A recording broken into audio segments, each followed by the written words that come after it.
Hai semuanya, apa kabar nih? Semoga kalian semua sehat selalu ya. Selamat datang kembali di Planet View.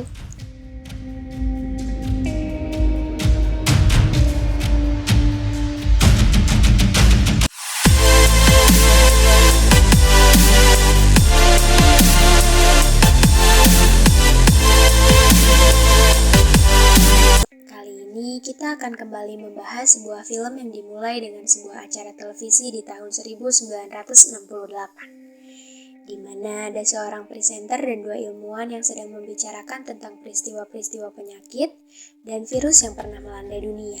Dan dari semua peristiwa-peristiwa itu, pada akhirnya umat manusia berhasil memenangkan peperangannya. Tapi menurut para ilmuwan, ada satu hal yang perlu diperhatikan, yaitu orang terinfeksi gara-gara jamur yang berbahaya, dan mereka mengetahui kalau beberapa jamur yang berbahaya itu bukan untuk menghabisi hidup si terinfeksi, melainkan untuk mengendalikan si terinfeksi layaknya boneka yang dikendalikan oleh tuannya. Mereka berpendapat kalau beberapa jamur berbahaya itu bisa berevolusi jika misalnya kondisi suhu di bumi lebih panas daripada biasanya, dan bisa mengendalikan otak manusia sampai akhirnya infeksi dari jamur itu menyebar sampai ke seluruh dunia dan ke seluruh manusia. Sampai sekarang pun, belum ada yang bisa mengatasi jika misalkan hal itu terjadi, ataupun vaksin yang ampuh untuk menyembuhkan infeksi itu. Sehingga bisa dipastikan umat manusia akan kalah dan akhirnya mereka pun habis. Beralih ke tahun 2003, di sebuah rumah di Amerika Serikat, di mana ada seorang cewek remaja bernama Sarah yang mau merayakan ulang tahun ayahnya yang bernama Joel. Dan mereka berdua tinggal bersama saudara Joel bernama Tommy. Di tengah sarapan, mereka mendengar berita di radio tentang suatu insiden yang terjadi di Jakarta. Jadi, pihak pemerintah Amerika Serikat memperingatkan keluarganya yang ada di sana untuk waspada. Joel tidak mengetahui di mana Jakarta itu berada. Dia kira kota itu ada di daerah Timur Tengah. Oleh karena itu, Sarah memberitahu kalau Jakarta adalah ibu kota di sebuah negara bernama Indonesia. Sarah kemudian hendak berangkat sekolah, tapi sebelum itu dia mengambil jam tangan ayahnya yang rusak, berencana untuk memperbaikinya sebagai hadiah ulang tahunnya. Setelah pulang dari sekolah dan menunggu perbaikan jamnya selesai, ada beberapa mobil polisi dan mobil damkar yang lewat di jalanan. Tak lama setelah itu, istri pemilik toko hendak menutup toko karena ada sesuatu darurat yang membuat dia cemas. Jadi dia menyuruh Sarah untuk pulang ke rumah sambil memberikan jamnya yang sudah selesai diperbaiki. كنت عم بحكي على التليفون مع اختي ما عندك فكره شو عم بيصير اوكي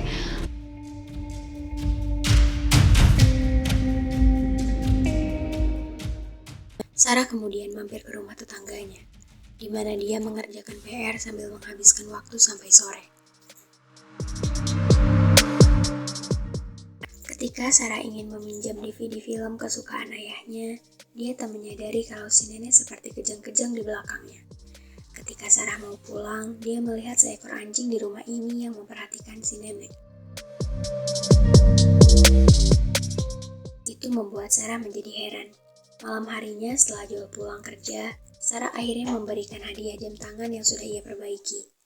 Lalu ia mengaku kalau dia mendapatkan uang dari hasil menjual narkoba. Namun itu hanya candaan. Sebenarnya itu adalah uang Joel yang Sarah curi. Ketika mereka sedang menonton film yang disukai Joel menerima kabar dari Tommy kalau dia sedang ada di kantor polisi, gara-gara memukul orang sinting yang mencoba memukulnya duluan. Lalu terjadi kesalahpahaman ketika polisi melihat Tommy. Jadi dia meminta bantuan Joel untuk membebaskan dia yang membuat Joel mau tak mau harus berangkat sekarang juga. Segera ia pindahkan Sarah yang tertidur ke kamarnya.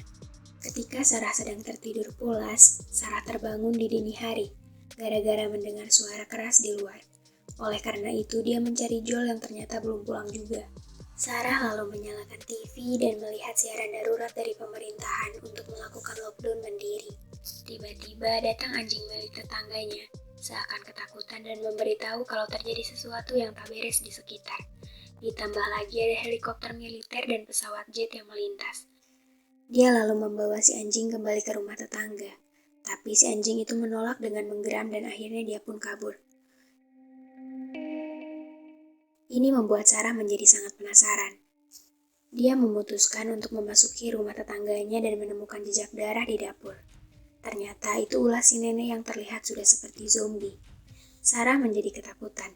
Dia segera berlari keluar rumah dengan si nenek yang masih mengejarnya.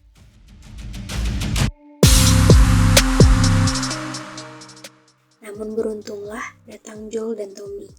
Akhirnya si nenek pun terpaksa dihabisi oleh Joel. Mereka kemudian cepat-cepat pergi untuk mencari tempat yang aman.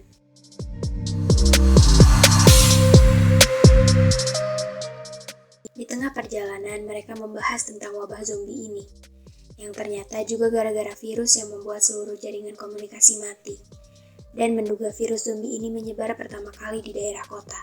Itulah mengapa si nenek bisa terinfeksi.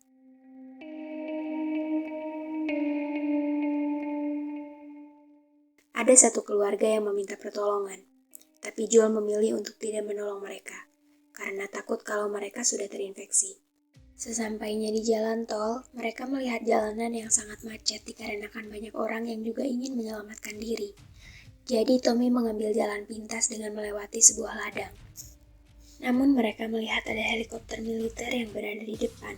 Karena tak ingin dihadang oleh militer, mereka memutuskan untuk melewati jalanan di kota kecil lainnya sambil melihat banyak pesawat terbang yang hendak mendarat darurat. Perjalanan mereka kemudian dihalangi oleh banyaknya zombie yang mengarah ke mereka. Dan tak lama setelah itu ada pesawat terbang yang jatuh tepat di belakang mereka. Hal itu menyebabkan mobil mereka pun terbanting. Setelah mengalami pingsan sesaat, Sarah melihat banyak zombie yang menyerang orang-orang sebelum dia diangkat keluar dari mobil oleh Joel. Tak lama setelah itu ada mobil polisi yang menabrak mobil mereka dan membuat Joel dan Sarah terpisah dengan Tommy. Tommy memberitahukan sebuah lokasi. Mereka bisa bertemu di sana. Beberapa saat kemudian, Joel dan Sarah diserang oleh salah satu zombie. Oleh karena itu, Joel kabur ke arah restoran, tetapi zombie itu masih mampu mengejar Joel. Setelah Joel berhasil keluar dari restoran, zombie itu ditembak oleh seseorang yang ternyata orang itu adalah tentara. Setelah melihat Joel dan Sarah yang terluka di bagian kakinya, tentara itu melaporkannya. Namun ternyata dia disuruh menghabisi Joel dan Sarah. Merasa terancam, Joel menghindar tepat sebelum sebuah peluru meluncur. Sebelum tentara itu menembakinya lagi, ia mengucapkan permohonan maaf. Namun tiba-tiba dia ditembak dari arah belakang yang ternyata dilakukan oleh Tommy. Perhatian Joel dan Tommy segera teralihkan ke Sarah yang sedang dalam kondisi sekarat, gara-gara perutnya tertembak. Karena tak punya cukup waktu, Joel gagal menyelamatkan putrinya, dan akhirnya Sarah pun meninggal. Beralih ke 20 tahun kemudian, tepatnya di tahun 2023, di mana ada seorang anak kecil yang sedang berjalan sendirian di tengah hutan.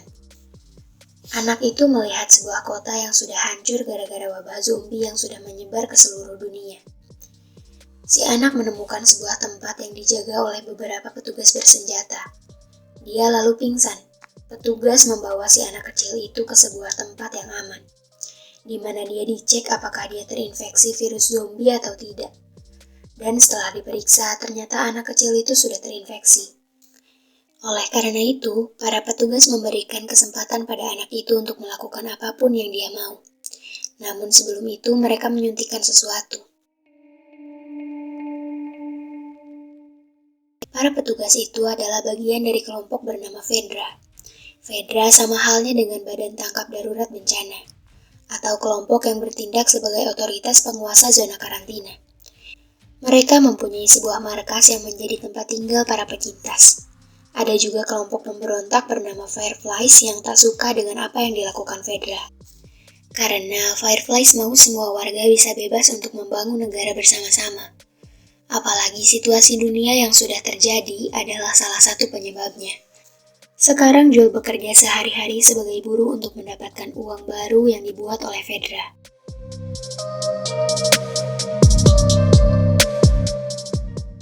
Suatu hari ketika sedang mengurus mayat untuk dibakar, Joel melihat si anak kecil tadi yang ternyata menjadi salah satu orang untuk dibakar.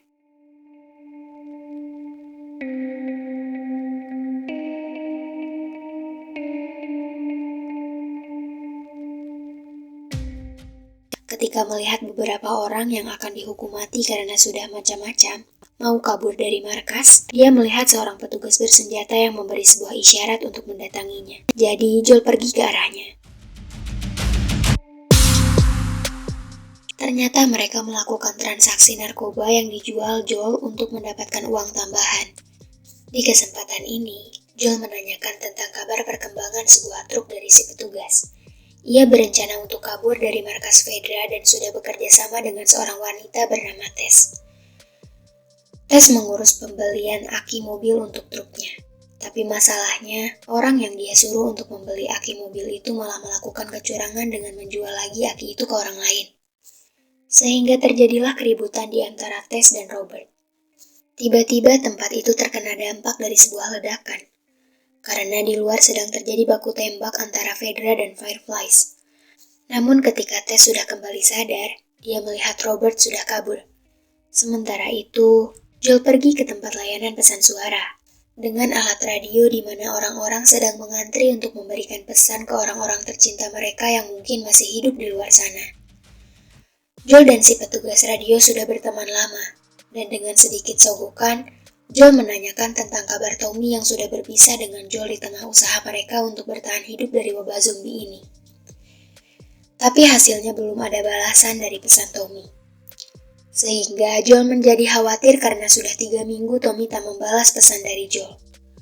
Joel lalu memutuskan untuk nekat pergi ke tempat layanan pesan suara Tommy yang sangat jauh. Lalu setelah Joel mengetahui lokasinya dari si petugas radio, dia pun langsung bersiap-siap untuk pergi ke sana. Walaupun dia tahu kalau di luar sana para zombie pasti berkeliaran di mana-mana. Esok harinya Joel baru tahu ada luka baru di wajah Tess. Tess memberitahu kalau ini disebabkan oleh beberapa anak muda yang memukulnya. Ketika mengetahui aki mobilnya telah hilang, tentu saja Joel menjadi marah. Namun Tess mengajaknya untuk mencari Robert dengan keluar dari markas secara diam-diam. Akhirnya Joel pun mengeluarkan pistol yang dia sembunyikan. Tess menanyakan ke seseorang yang bertugas sebagai mata-mata tentang Robert. Dan setelah Tess mengetahui lokasi Robert berada di markas Fireflies, dia dan Joel pun pergi ke terowongan kereta bawah tanah dengan melewati sebuah tempat khusus untuk mereka kabur. Sambil membawa tas berisi peralatan-peralatan yang sudah mereka siapkan, beberapa waktu kemudian setelah sampai di sebuah kantor, mereka dikejutkan dengan zombie yang sudah membusuk.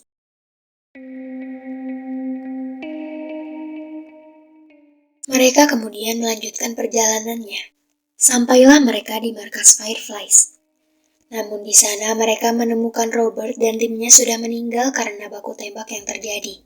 Ternyata kondisi aki mobil yang Robert bawa sudah rusak.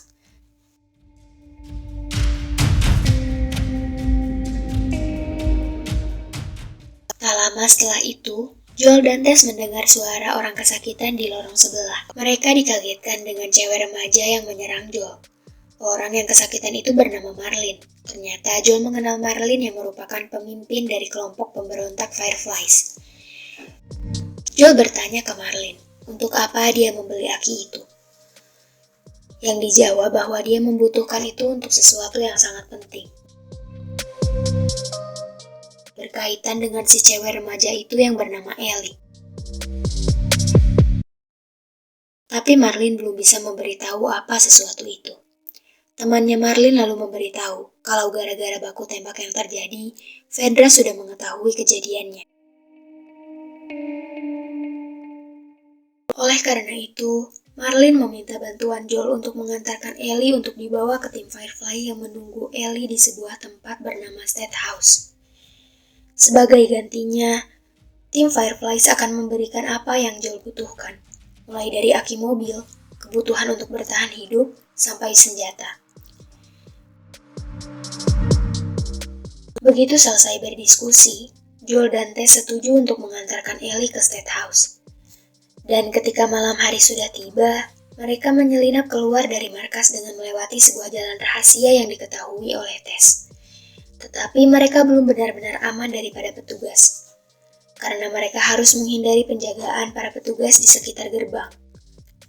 Beberapa saat kemudian, naasnya mereka ketahuan oleh salah satu petugas, yang ternyata petugas itu adalah pelanggan Joel dalam transaksi narkoba. Namun dia tetap melaksanakan tugasnya. Jadi dia menyuruh Joel dan yang lainnya untuk berlutut dengan tangan di belakang kepala. Si petugas mau memastikan kalau mereka bertiga tidak terinfeksi. Tapi ketika dia memeriksa Ellie langsung menusuk si petugas dengan pisau miliknya, sehingga petugas itu marah. Dia hendak menembak Ellie. Joel mencoba menenangkan si petugas, namun seketika dia menjadi teringat tentang tentara yang sudah menghabisi hidup putrinya. Tanpa dipikir panjang, Joel langsung menikam si petugas lalu memukulinya sampai tewas. Terus kemudian memeriksa alat pengecekan infeksinya. Ternyata Ellie sudah terinfeksi, tapi dia mengaku tidak merasakan gejala apapun. Lalu ia menunjukkan luka di tangannya yang dia dapatkan 3 minggu yang lalu. Mereka tak punya banyak waktu untuk membicarakan tentang bekas luka itu. Karena mereka harus mengamankan diri dulu dari para petugas. Series pun bersambung.